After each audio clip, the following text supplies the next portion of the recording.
Hello मंडळी, कसे आहात सर्वजण? स्वागत आहे नवीन एका ब्लॉगमध्ये तुमच्या सर्वांचं.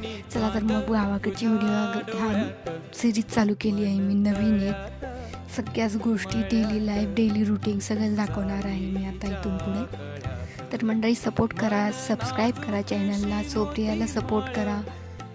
असेच नवनवीन व्हिडिओ ब्लॉग्स घेऊन येत राहू तुमच्यासाठी. तर हे बघा, आमच्यात नारळाची झाडं, चिक्कूची, पेरूची, केळीची सगळ्याचीच झाडं आहेत. हे बघा छान केळीचं घड पडलं आहे, आता पिकतोय कधीही काय माहीत नाही तो. आणि ही फुलं आहेत, कशाची फुलं आहेत नक्की कमेंट करून सांगा. गुलाब आहेत, गुलाबाला खूप गुलाब लागले होते, खूप छान गुलाब होते. तर हे बघा, वांग्याची झाडंही आहेत, खूप वांगी लागतात.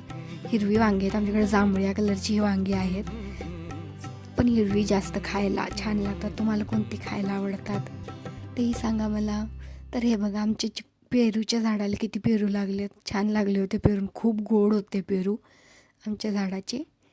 तर वारंही खूप सुटलं होतं. आणि हे बघा, तुळस ही कुंडीत किंवा आपण ह्याच्यात लावतो ती चांगली येत नाही, असे गुलेल खूप छान येते. तर याचं काय कारण आहे, किंवा तुम्हाला ती एक स्टोरी माहिती आहे का? खूप मोठी गोष्ट आहे ती, तर नक्की एक दिवशी शेअर करेन ती पण. हे बघा, संध्याकाळी मग चपाती बनवली, दोडक्याची आमटी बनवली आणि शेवळ्या शिजवून घेतल्या. भात काय बनवला नव्हता आज त्यामुळे. तर हे बघा, आणि आमची घरची वांगी आहेत. ही म्हटलं होतं ना तुम्हाला, जांभळ्या कलरची वांगी आहेत आमच्याकडे. कारली मिरच्या सगळंच आहे आमच्यात घरी. बघा, मग नंतर म्हटलं भजीही बनवून घ्यावी, भजीही बनवली खूप छान अशी. तर कसे वाटतात गावाकडचे ब्लॉग्स बघायला, व्हिडिओ बघायला नक्की कमेंट करून सांगा. सो प्रियाला सबस्क्राईब करा. भेटू नेक्स्ट ब्लॉगमध्ये, तोपर्यंत बाय बाय.